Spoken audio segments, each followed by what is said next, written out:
Olá, meus irmãos, a paz de Cristo.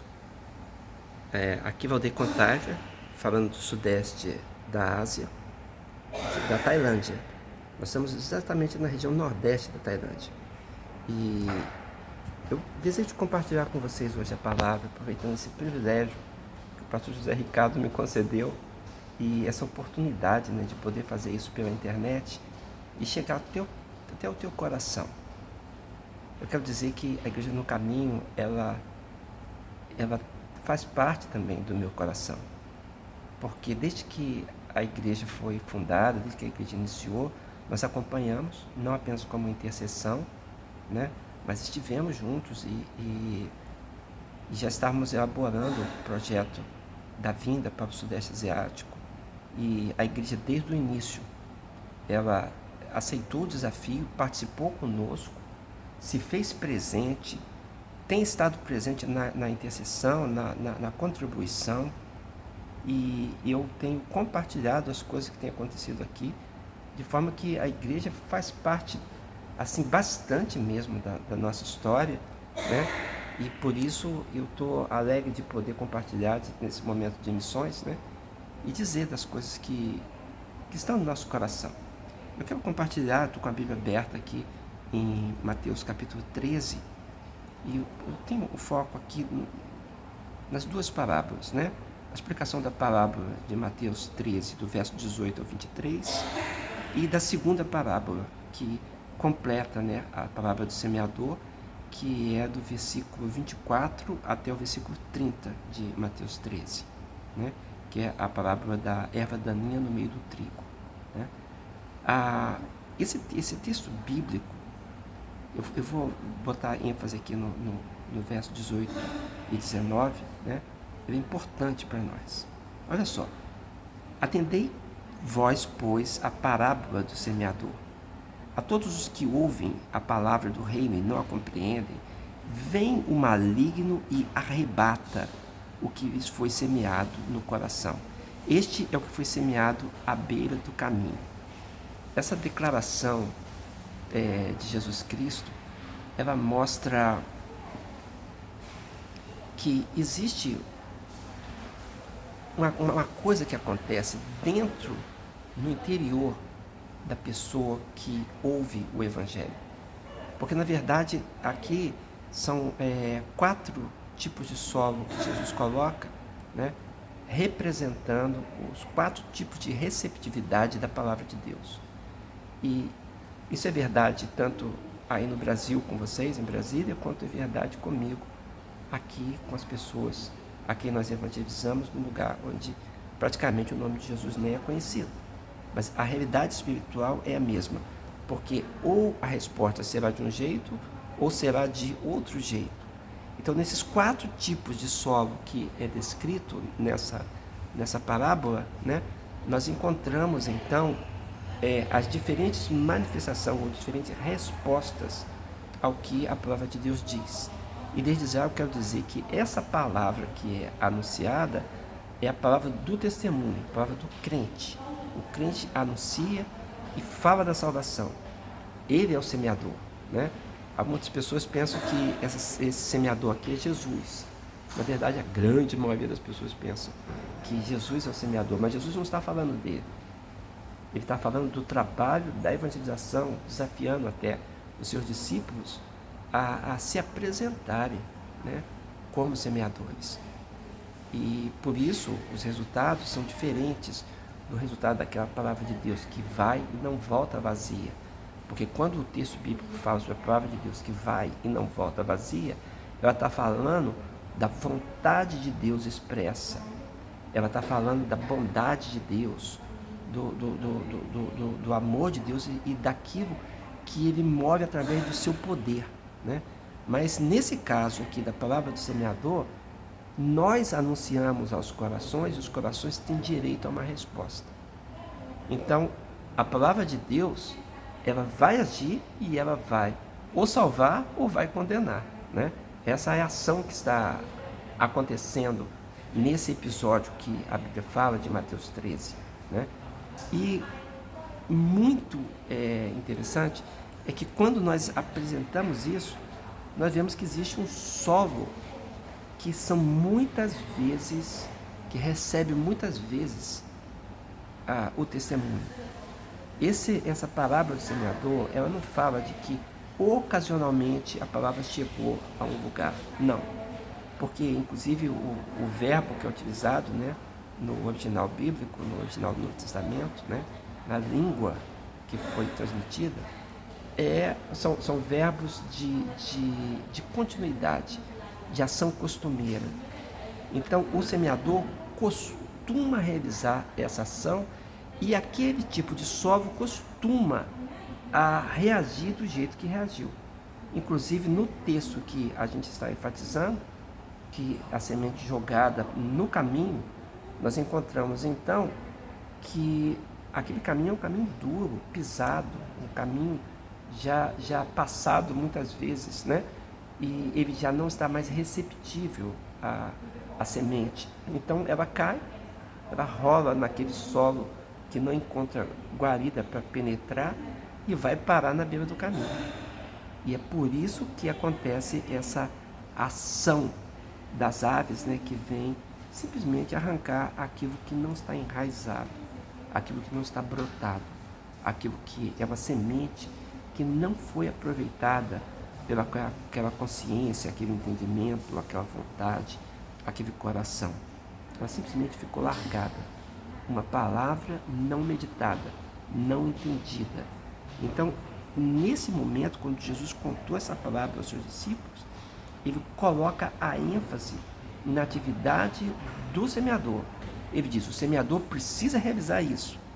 Ele precisa estabelecer a sua ação, a sua atividade, né, o seu comportamento costumeiro de levar a palavra aos outros. Agora, quem vai receber essa responsabilidade é sobre cada um, né? A proposta do semeador é simplesmente obedecer aquele que o comissionou para levar a semente. Isso é verdadeiro aí com você, irmão. Quando você precisa falar a palavra de Deus e dizer para o seu parente, para o seu amigo, para o seu colega, para o seu vizinho, você precisa dizer. E quando você diz, e você insiste, e você repassa, e você escolhe outras formas de dizer para que a mensagem fique clara, fica uma grande responsabilidade com o outro de o que irá dizer a respeito disso e como vai reagir a palavra de Deus, né? Mas aqui para mim também isso é muito verdadeiro, né?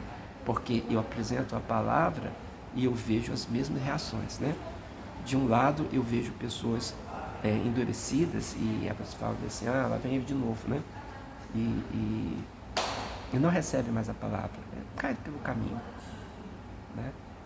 E não dá guarida nem sequer para prestar atenção na palavra. E aí vem o maligno e arrebata aquela palavra, não deixa que ela permaneça, então, porque ela foi desprezada.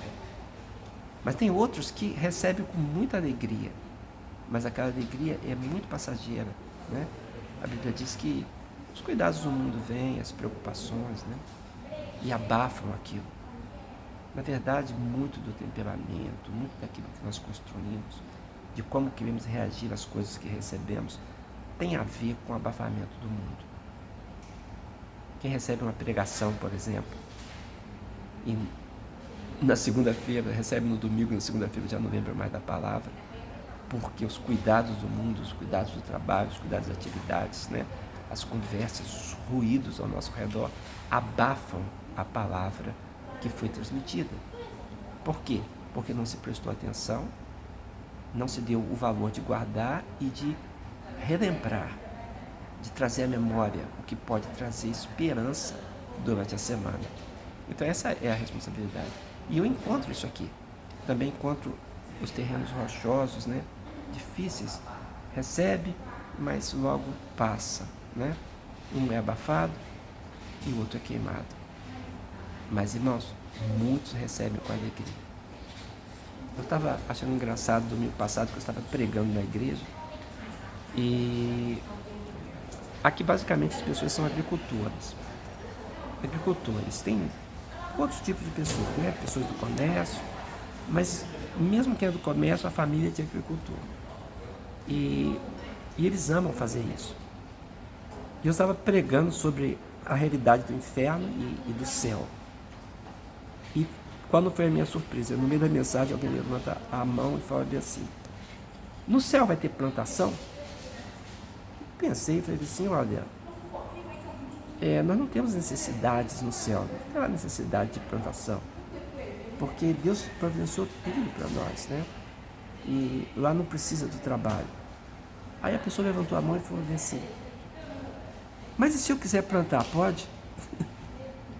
Eu achei muito engraçado. E eu falei: por quê? Ela falou assim: porque eu tenho muito prazer em plantar, em ver crescer e poder colher. E eu faço isso não só para mim, como eu faço também para os membros da minha família. E eu fiquei pensativo, né? Eu falei assim: bem, eu creio que se você quiser, pode. Se você quiser, pode. E quando eu falei isso, né, todo mundo riu, né? E eles ficavam felizes. Eu falei: o céu é um lugar de muita alegria, é um lugar de bondade de Deus. E vamos ter muitas surpresas lá, que eu não sei dizer.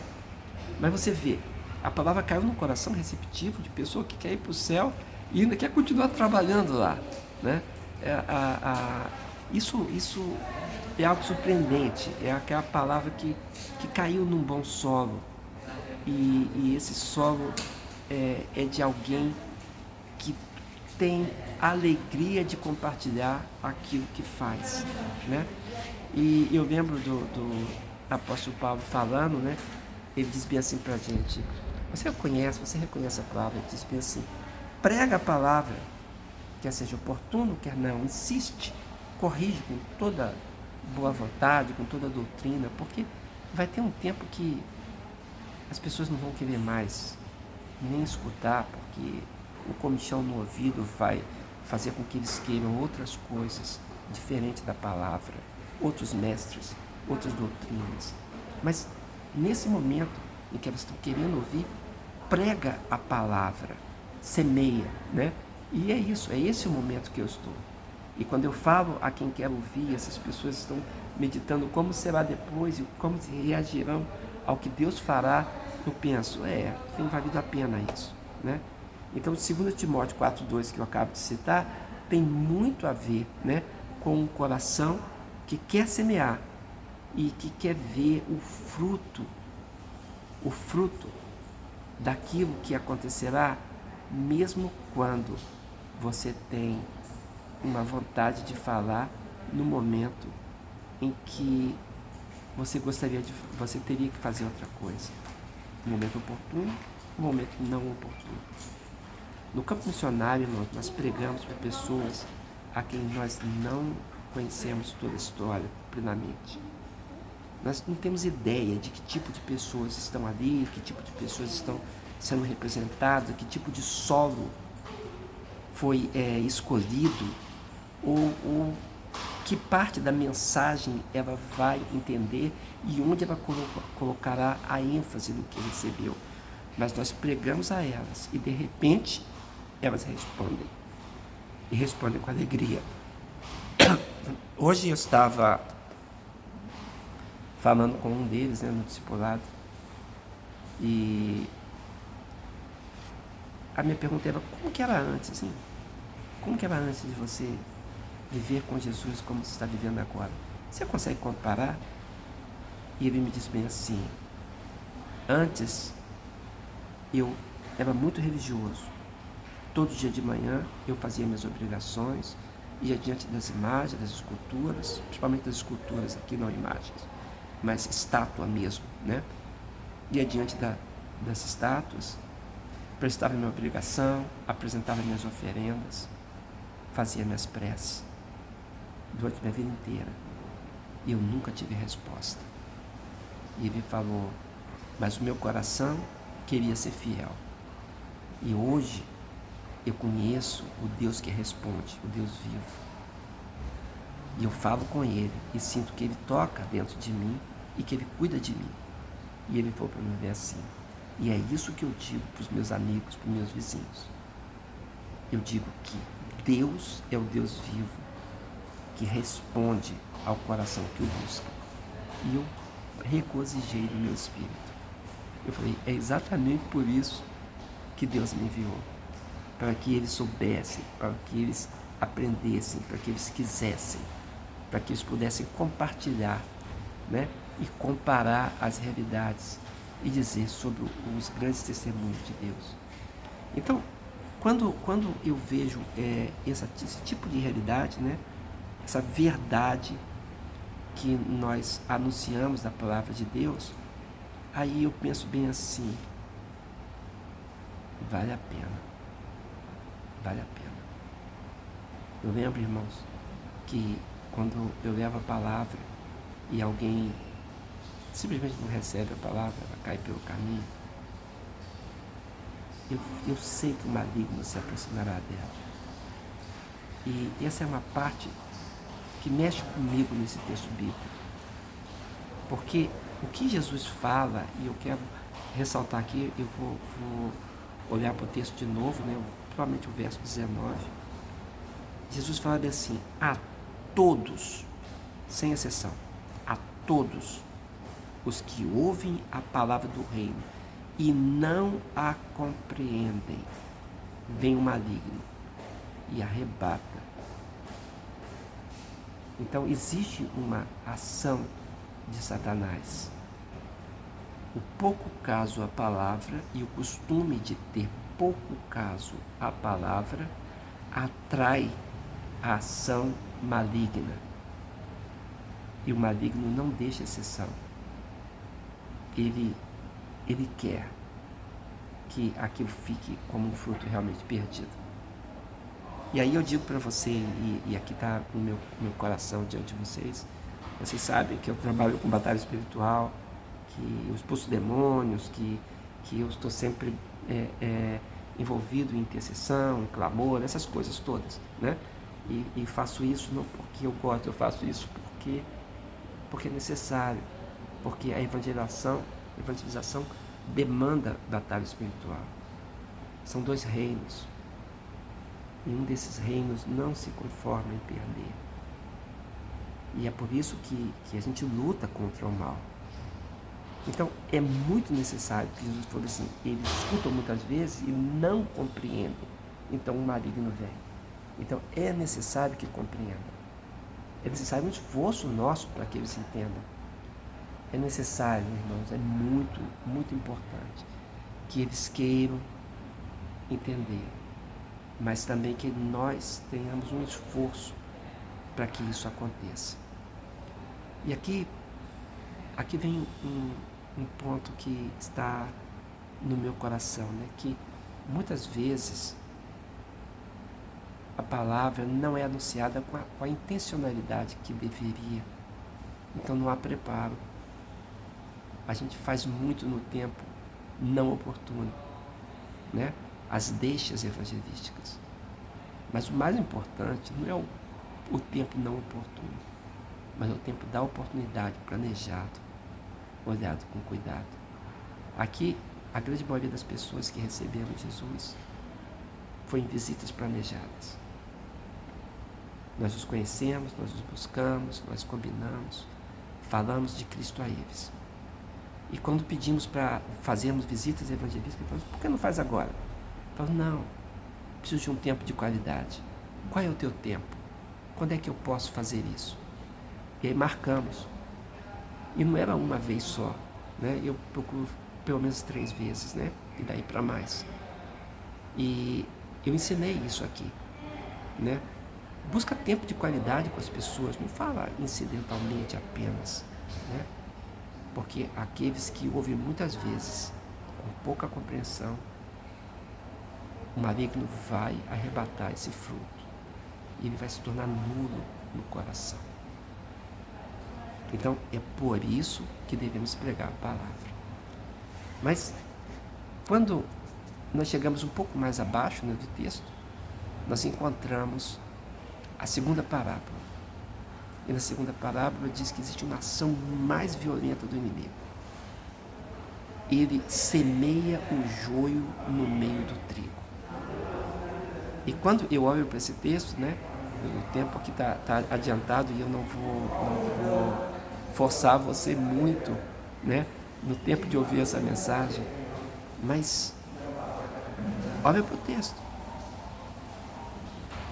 Veio o inimigo e semeou o joio no meio do trigo. Quem estuda os documentos daquela época que Jesus viveu, e muitas pessoas fazem isso, são os estudiosos, né, que buscam e escrevem também sobre isso. Quem gosta desse tema sabe que no direito romano há casos em que alguém concorrendo contra o outro, ou por vingança mesmo, semeava uma semente ruim no meio da plantação do outro. Tem até um caso interessante em que uma pessoa usou o gado, levou o seu gado para pastar na fazenda de alguém, usurpando a plantação, o mato dele lá, o capim, né? E aí um vizinho viu e o denunciou, um terceiro. E ele ficou muito zangado com a denúncia desse terceiro. E ele foi, e ele conta isso num texto. E ele conta no texto, ele escreve sobre isso. Ele diz que ele foi lá para se vingar daquela denúncia. E pegou favas de junco e plantou no terreno do outro. E depois, quando leva um terreno, no caso de oliveiras, quando o junco cresceu, abriu rachaduras no chão e as oliveiras se perderam. E ele diz: 20 anos depois que eu fiz aquilo, o terreno continua ruim e as oliveiras secaram. Terrível? Sim, a maldade humana é terrível, mas isso é uma expressão do que o maligno faz. E na verdade, irmãos, o maligno traz joio. Joio são pessoas tóxicas. Eu tive recente aqui alguém tóxico no nosso meio, que inclusive fez uma pessoa muito querida nossa aqui chorar muito e se sentir muito mal diante das acusações que o outro fazia, somente para se mostrar grande. E as pessoas tóxicas, elas existem. Às vezes por problemas, outras vezes por pura maldade. E a Bíblia diz que o inimigo semeia joio no meio do trigo. A gente aguarda que o joio se transforme em trigo, mas não se transforma não. Eu sei que isso é uma ação que somente os anjos poderão fazer, arrancar de uma vez o joio do meio do trigo, diz a palavra. É o que Jesus diz. Mas o que eu quero dizer é que devemos atentar para aquilo que acontece no nosso interior, como recebemos a palavra, e para aquilo que acontece no exterior, porque o inimigo trará pessoas para trabalhar a sua caminhada cristã, e a caminhada cristã daquele a quem você prega a palavra. Eu tenho muita preocupação com o nosso campo missionário, porque eu estou na fase agora de treinar a liderança local. Eu não vou ficar aqui para sempre. Eu sou um missionário, desbravador, né, que planta igreja, que luta contra circunstâncias difíceis. E depois eu preciso treinar pessoas para continuar a obra, quando eles estiverem mais firmes. E eles estão se firmando, eles mesmos estão evangelizando. Então a minha grande preocupação é que eles tenham o discernimento bíblico para que eles possam reconhecer onde o esforço evangelístico terá que ser mais firme e reconhecer que é preciso ter zelo de Deus na igreja para que a oportunidade da palavra, da ministração, do louvor, a oportunidade, irmãos, da administração seja dada pelos dons, pelos ministérios, conforme quer o Espírito de Deus. Duas realidades. Uma interna, como responde ao coração. E uma externa, o maligno quer a nossa derrocada e quer que sejamos acompanhados de quem atrapalha a nossa caminhada. Então eu digo para você hoje, é tempo de missões. Se desvincule daquele que atrapalha que o Evangelho chegue adiante. Aproxime-se daquele que quer o Evangelho adiante. Faça pequeno grupo de estudo. Faça pequeno grupo de evangelização. Arrume um parceiro de evangelização para estar junto com você na sua família, para estar junto com você entre seus amigos. Mesmo que sejam poucos, o pequeno grupo ou o microgrupo são muito úteis. Mas, sobretudo, reconheça que a evangelização demanda uma certa luta. E essa luta tem que ser vencida com as armas do Espírito. E as armas do Espírito, irmão: oração, clamor, intercessão, jejum, estudo da palavra, pregação da palavra, ações de quebra-gelo, de quebrar resistências, ações de proximidade, de afofar o terreno, de limpar as pedras e de estar pronto para dizer da melhor forma possível aquilo que aconteceu com você quando você recebeu Jesus e o que pode acontecer com o outro se ele também o fizer. É isso que eu tenho para o seu coração hoje. Recebe em nome de Jesus. Abraço aqui da Tailândia. Abraço da Morgana, minha esposa. Abraço dos irmãos da igreja que está sendo plantada. Um abraço, irmãos, no nome de Jesus. Aqui a gente tem uma palavra, né, que a gente fala bem assim: Pratiauipon, Deus te abençoe. Pratiauipon, que Deus abençoe você. No nome de Jesus é que eu digo isso. Um grande abraço, Jorge Ricardo. Um grande abraço a todos vocês. Fico lembrando de cada um. E que Deus os abençoe no nome de Jesus. Amém.